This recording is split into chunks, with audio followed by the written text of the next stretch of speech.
দর্শক, বৈরুতে আক্রমণ হলে সর্বাত্মক যুদ্ধ শুরু হতে পারে বলে এরকম হুমকি দিয়েছেন ইরানের পররাষ্ট্রমন্ত্রী আব্বাস আরাগচি। দেখুন, ইরান এবং যুক্তরাষ্ট্রের মধ্যকার যুদ্ধবিরতির যে শান্তি চুক্তির মধ্যে অন্যতম শর্ত জুড়ে দিয়েছে ইরানের পক্ষ থেকে, সেটা হচ্ছে লেবানন ইস্যু। কারণ আমরা জানি লেবাননের উপর ইসরায়েলি বাহিনীর যে বর্বর হামলা ইতিমধ্যে তারা শুরু করে দিয়েছে গত 1 মাস যাবৎ। এই হামলা বন্ধ না হওয়া পর্যন্ত ইরানের পক্ষ থেকে শান্তি আলোচনার কোনো পদক্ষেপ বা অগ্রসর হওয়া সেটা না বলে দিয়েছে ইরানের পক্ষ থেকে।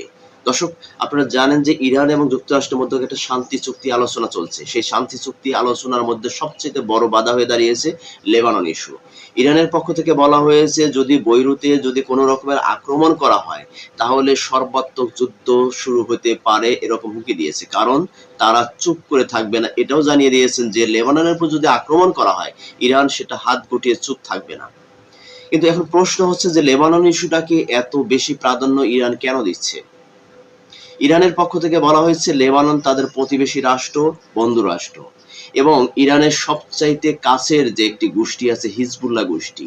এই হিজবুল্লাহ গোষ্ঠীকে প্রতিনিয়ত ইরানের পক্ষ থেকে সাপোর্ট দেওয়া হয়। মধ্যপ্রাচ্যের এই হিজবুল্লাহ গোষ্ঠীটা অত্যন্ত শক্তিশালী একটি গোষ্ঠী, যেটা ইসরায়েলের কাছে চিরশত্রু হিসাবে পরিচিত। ইসরায়েলের পক্ষ থেকে বলা হচ্ছে যে হিজবুল্লাহ যদি আক্রমণ বন্ধ করে সেই ক্ষেত্রে শর্ত সাপেক্ষে লেবাননের সাথে ইসরায়েলের একটি চুক্তি হতে পারে। এই চুক্তির ধারাবাহিকতায় গত ৩রা জুন যুক্তরাষ্ট্রের মধ্যস্থতায় ত্রিদেশীয় একটি বৈঠক হয়েছে। সেই বৈঠকের ভিতরে সবচেয়ে গুরুত্ব দিয়েছে হিজবুল্লাহ গোষ্ঠীকে।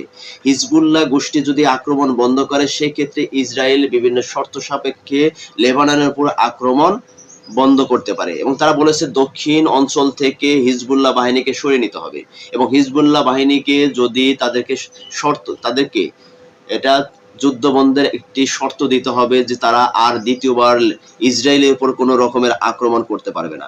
এখন হিজবুল্লাহর পক্ষ থেকে কি বলা হচ্ছে? হিজবুল্লাহর পক্ষ থেকে বলা হচ্ছে যে শর্তহীন যদি লেবাননের সাথে যুদ্ধ চুক্তি করতে চায়, শান্তি চুক্তি করতে চায়, তাহলে সেক্ষেত্রে হিজবুল্লাহ সেটাকে সমর্থন করে। অন্যথায় শর্ত নিয়ে যদি লেবাননের সাথে চুক্তিতে আসতে চায় ইসরায়েল, সেক্ষেত্রে হিজবুল্লাহ সেটা মেনে নিতে বাধ্য নয়। এখন প্রশ্ন হচ্ছে যে আসলে কি হিজবুল্লাহ যদি যুদ্ধ বন্ধ করে ইসরায়েলি বাহিনী কি লেবাননের উপরে আক্রমণ বন্ধ করবে, এবং লেবানন কি ইরান এবং লেবাননের শর্ত সাপেক্ষে ইসরায়েল কি যুদ্ধবিরতিতে যাবে? কারণ দেখুন, আমরা গত কয়েক মাস যাবৎ যুক্তরাষ্ট্র এবং ইরানের মধ্যকার যুদ্ধবিরতির যে শান্তি চুক্তি আলোচনা চলছে তার মধ্যে দফায় দফায় কিন্তু দুটি রাষ্ট্রে কিন্তু আবার যুদ্ধে জড়িয়ে যাচ্ছে, আক্রমণ পাল্টা আক্রমণ হচ্ছে। এখন ইরানের পক্ষ থেকে যে ইরান এবং যুক্তরাষ্ট্রের যে মধ্যকার শান্তি চুক্তির মূল ফ্যাক্ট হয়ে দাঁড়িয়েছে লেবানন। কারণ ইরানের পক্ষ থেকে বলা হচ্ছে যে ইরানের যে সমস্ত শর্ত তার মধ্যে সেই সমস্ত শর্তের মধ্যে সবচেয়ে মূল একটি গুরুত্বপূর্ণ শর্ত হচ্ছে লেবানন ইস্যু। লেবাননকে মুক্ত করতে হবে, লেবাননকে ইসরায়েলি বাহিনীর বর্বরতার হাত থেকে সেভ করতে হবে, এটাই হচ্ছে মূল টার্গেট তাদের। ইরানের তো শর্ত আছে, যেমন হরমুজ প্রণালী, তারপরে পারমাণবিক যে আছে, যে তাদের যে উৎপাদন কেন্দ্র আছে সেটাকে সচল রাখা, এই সমস্ত বিষয়গুলো যেমন ইরানের শর্ত, তেমনি তার পাশাপাশি লেবানন ইস্যুটা তা অত্যন্ত গুরুত্বের সাথে দেখছে ইরান। ইরানের এই ইস্যুটাকে নিয়ে এখন মধ্যপ্রাচ্যে অশান্তি বিরাজ করছে। এটা অনেকে অভিমত প্রকাশ করছে যে লেবানন ইস্যুটাকে সামনে নিয়ে এসে ইরান যে শর্ত জুড়িয়ে দিচ্ছে এর জন্য হয়তোবা ইরানের সাথে যুক্তরাষ্ট্রের শান্তি চুক্তি সম্পূর্ণ হচ্ছে না, বাস্তবায়ন হচ্ছে না। কিন্তু ইরানের পক্ষ থেকে বলা হয়েছে মধ্যপ্রাচ্যে যদি শান্তি ফিরিয়ে আনতে চায় তাহলে সেক্ষেত্রে লেবাননেও যুদ্ধবিরতি করতে হবে, যুদ্ধ বন্ধ করতে হবে। যদি লেবাননে যুদ্ধ বন্ধ না করে তাহলে সেখানে ইরান চুপ থাকবে না। এখন কথা হচ্ছে যে যুক্তরাষ্ট্র কি ইসরায়েলকে তারা রাজি করতে পারবে যে এই শর্তহীনভাবে লেবাননের উপরে আক্রমণ বন্ধ করতে এবং লেবাননের সাথে শান্তি চুক্তি করতে? যদি যুক্তরাষ্ট্র সেখানে ব্যর্থ হয় তাহলে হয়তোবা লেবাননের সাথে ইসরায়েলের যুদ্ধবিরতি আদৌ সম্ভব হবে না।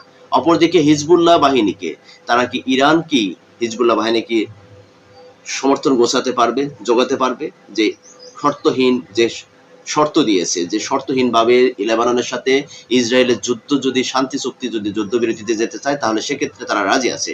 এখন হিজবুল্লাহ যদি ইরানের যে সমর্থিত হিজবুল্লাহ বাহিনী তারা যদি এই শর্তটা যদি না মানে সেই ক্ষেত্রে তাহলে কি লেবাননের সাথে ইসরায়েলের সাথে যুদ্ধবিরতি আদৌ সম্ভব হবে? দেখেন, ত্রিমুখী একটি ব্যাপার দাঁড়িয়েছে মধ্যপ্রাচ্যের শান্তি আলোচনার ক্ষেত্রে। একদিকে যুক্তরাষ্ট্র ইরানের মধ্যকার শান্তি চুক্তির জন্য লেবাননের ইস্যুটাকে সামনে আসছে ইরান। অপরদিকে ইসরায়েলের পক্ষ থেকে বলা হচ্ছে যে ইরানের সমর্থিত হিজবুল্লাহ বাহিনী যদি যুদ্ধবিরতি করে তাহলে সেই ক্ষেত্রে তারা শান্তি চুক্তিতে যাবে। আবার হিজবুল্লাহ বাহিনীর পক্ষ থেকে বলা হচ্ছে শর্তহীনভাবে যদি ইসরায়েল ইরানের লেবাননের সাথে যদি শান্তি চুক্তি চায় তাহলে সেক্ষেত্রে শান্তি চুক্তি বাস্তবায়ন করা সম্ভব হবে। এখন এই যে ত্রিমুখী ব্যাপারটা দাঁড়িয়েছে সামনে, এই ত্রিমুখী সমস্যাটা আসলে সমাধান কি আদৌ হবে? এটা নিয়ে মধ্যপ্রাচ্যে অনেক বিশ্লেষকরা অনেকভাবে ব্যাখ্যা করার চেষ্টা করছে যে যুক্তরাষ্ট্র এবং ইরানের মধ্যকার শান্তি আলোচনা আদৌ সম্ভব হবে কিনা সেটা এখন প্রশ্ন জাগা দিয়েছে অনেকের মনে। দর্শক দেখুন, এই যে ইরানের ফ্যাক্টটা এখন লেবাননের মূল বিষয়টা ইরানের ফ্যাক্ট হয়ে দাঁড়িয়েছে, বা ইরান এই ফ্যাক্টটাকে সামনে নিয়ে এসে যুক্তরাষ্ট্রের সাথে ইরানের যে যুদ্ধবিরতি এটাকে নিয়ে ব্যাপকভাবে ধোঁয়াশা সৃষ্টি হচ্ছে। অপরদিকে ইসরায়েল বাহিনী তারা একদিকে যেমন ইরানের উপর খেপা বা ইরানের উপর আক্রমণ করছে, অপরদিকে তারা কিন্তু আবার লেবাননের উপর পর্যায়ক্রমে দফায় দফায় তারা আক্রমণ করে যাচ্ছে। তাহলে আক্রমণের মধ্য দিয়ে কি আসলে শান্তি আলোচনা সম্ভব? কখনই সম্ভব না। দুটি রাষ্ট্রের মধ্যে বা তিনটে রাষ্ট্রের মধ্যে যদি শান্তি আলোচনা ফিরে আনতে হয় তাহলে যুদ্ধ একদম স্টপ করে দিতে হবে, স্থায়ীভাবে স্টপ করতে হবে, তারপর শান্তি আলোচনায় যেতে হবে। শান্তি আলোচনায় গিয়ে তাদের ভিতরে যদি শর্ত সাপেক্ষ থাকে সেই শর্তগুলো যদি পর্যায়ক্রমে আলোচনার মধ্য দিয়ে সেটা বাস্তবায়ন করা সম্ভব হয় তাহলেই যুদ্ধ থামবে। অন্যথায় চলমান আলোচনার ভিতরে আবার যুদ্ধ, সেটাতে কোনোভাবে শান্তি আলোচনা সম্ভব হবে না বলে অনেকে অভিমত প্রকাশ করেছে। যে যদি তিনটি রাষ্ট্রের ভিতরে আলোচনা হচ্ছে যুদ্ধবিরতির, তার মধ্যে আবার পাল্টা আক্রমণ এই ধরনের কর্মকাণ্ডের সাথে যদি তারা জড়িত হয়ে যায় তাহলে সেক্ষেত্রে আলোচনা স্থবির হয়ে পড়বে। আলোচনা বাস্তবায়নের পথে হাঁটবে না, বাস্তবায়িত হবে না। এই বিষয়গুলো কিন্তু সবাইকে বুঝতে হবে। কিন্তু আমরা সম্প্রতি দেখতে পাচ্ছি যে ইরান যুক্তরাষ্ট্রের মধ্যে আলোচনা চলছে, ইসরায়েল লেবাননের মধ্যে আলোচনা চলছে, আবার এর ভিতরেই তাদের ভিতরে আক্রমণ এবং পাল্টা আক্রমণ হচ্ছে। এই যে ভয়াবহ আক্রমণ, এই আক্রমণ কি আসলে আলোচনার পথকে সুগম করে নাকি আসলে আলোচনার পথকে রুদ্ধ করে দিচ্ছে? দর্শক, এটা নিয়ে আসলে ধোঁয়াশা সৃষ্টি হচ্ছে। আগামী দিনে আসলে কি মধ্যপ্রাচ্যে শান্তি ফিরবে নাকি আসলে ভয়াবহ যুদ্ধের দিকে যাচ্ছে, এটা নিয়ে অনেকে প্রশ্ন তুলছে।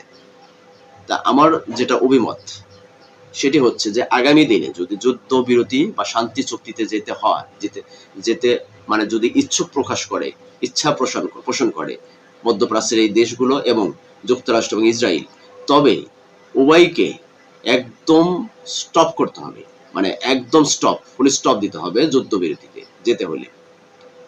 আপাতত যুদ্ধ বন্ধ করে একটা আলোচনার পথকে সুন্দরভাবে গুছিয়ে নিয়ে সেখানে যার যার শর্ত থাকে সেই শর্তগুলো পেশ করতে হবে। যদি সেটা বাস্তবায়ন করা সম্ভব হয় সেটা সম্ভব করে উভয় দেশকে স্যাক্রিফাইস করতে হবে। স্যাক্রিফাইসের মধ্যে দিয়ে তারপরে যুদ্ধবিরতির একটি শান্তি আলোচনার মধ্যে দিয়ে সেটা চুক্তি বাস্তবায়ন সম্ভব হবে। অন্যথায় চলমান যুদ্ধের মধ্যে শান্তি আলোচনা কখনোই বাস্তবায়ন হবে না। চলমান যুদ্ধ এবং অন্যদিকে শান্তি আলোচনা এটা কোনোদিনও সম্পূর্ণ হবে না। এইভাবে চলতে থাকবে বছরের পর বছর, এবং এই যুদ্ধটা ভয়াবহ দিকে ধাবিত হচ্ছে। অনেকে এই মতামত পোষণ করছে, যা তারা বলছে যে যদি এখনকার সময় যদি যুক্তরাষ্ট্র ইরানের মধ্যে এবং ইসরায়েল লেবাননের মধ্যে যদি এই যে চলমান যুদ্ধ আছে এটা যদি স্টপ না হয়, এটা যদি আলোচনার মধ্যে দিয়ে শান্তি চুক্তি না হয়, তাহলে এই যুদ্ধটাকেই তৃতীয় বিশ্বযুদ্ধের দিকে ধাবিত করছে কিনা অনেকেই আশঙ্কা প্রকাশ করছে। কারণ এটা আমার আশঙ্কা। দর্শক, মধ্যপ্রাচ্যে এই ছোট ছোট আক্রমণ থেকেই মধ্যপ্রাচ্যের যে দেশগুলো আছে তারা আঞ্চলিক যুদ্ধে জড়িয়ে যেতে পারে। কারণ ইতিমধ্যে আমরা দেখতে পাচ্ছি যে সেখানে এই ইরান বাহিনী যুক্তরাষ্ট্রের যে সমস্ত রাষ্ট্রে মধ্যপ্রাচ্যের যে সমস্ত দেশে ঘাঁটি আছে, বিশেষ করে আপনার আরব আমিরাত এবং কুয়েত, এই সমস্ত রাষ্ট্রে যে সমস্ত যুক্তরাষ্ট্রের যে ঘাঁটি আছে সেই সমস্ত ঘাঁটিকে লক্ষ্য করে ইরান বাহিনী যেভাবে আক্রমণ করছে, ধ্বংসাত্মক আক্রমণ, সেই আক্রমণ আঞ্চলিক যুদ্ধের দিকে ধাবিত করছে। কারণ এই সমস্ত রাষ্ট্রগুলো যখন দেখবে যে ইরান বাহিনী পালাক্রমে তাদের উপর আক্রমণ করছে, তারা পাল্টা আক্রমণ করার চেষ্টা করবে।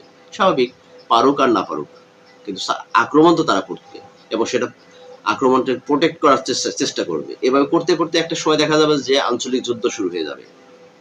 আর এই আঞ্চলিক যুদ্ধটাই সারা বিশ্বে ছড়িয়ে যেতে পারে। কারণ মধ্যপ্রাচ্যের যুদ্ধ মানে সারা বিশ্বের অর্থনৈতিক অবকাঠামোতে আঘাত করা, প্রত্যেকটা মানুষের জীবনযাত্রাতে আঘাত করা। মধ্যপ্রাচ্য শান্তি মানে সারা বিশ্বের শান্তি ফিরিয়ে আনা, এটাই স্বাভাবিক।